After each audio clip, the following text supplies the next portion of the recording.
यानंतर साताऱ्यातून एक ब्रेकिंग न्यूज आहे। सातारा जिल्ह्यात घरगुती गॅस सिलेंडरचा भीषण स्फोट होऊन मुलाचा जागीच मृत्यू झालाय।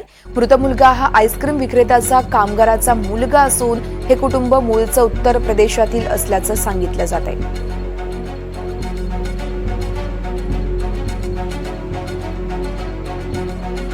या संदर्भात सुजित आंबेकर आमचे प्रतिनिधी आपल्याला अधिक माहिती देत आहेत। सुजित, आपण पाहतोय अत्यंत दुःखद अशी घटना आहे।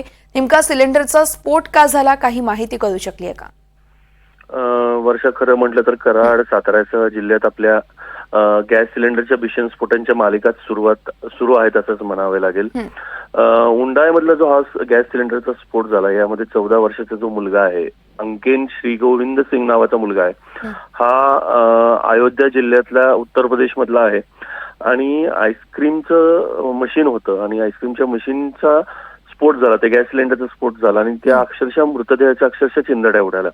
तर आता एकंदर जर ह्या सगळ्या याची माहिती जर घेतली तर निग्लिजन्सचा मोठा प्रकार समोर येत आहे। ज्या पद्धतीने गॅस सिलेंडर ठेवला, ज्या पद्धतीने मशिनरीज होत्या आणि त्या पत्र्याच्या शेडमध्ये ठेवलेल्या होत्या आणि ते लिकेजेस झाले आणि लिकेज होऊन हा गॅस सिलेंडरचा स्फोट झालेला आहे। हा मुलगा जो आहे ना, हा मुलगा 1-2-3 दिवसापूर्वीच कराडमध्ये आला होता आणि हा अत्यंत दुर्दैवी प्रकार घडलेला आहे असंच म्हणायला लागेल, कारण का साधारण 100 फूट मीटर पत्रे उडालेले आहेत, इतका भीषण स्फोट होता हा।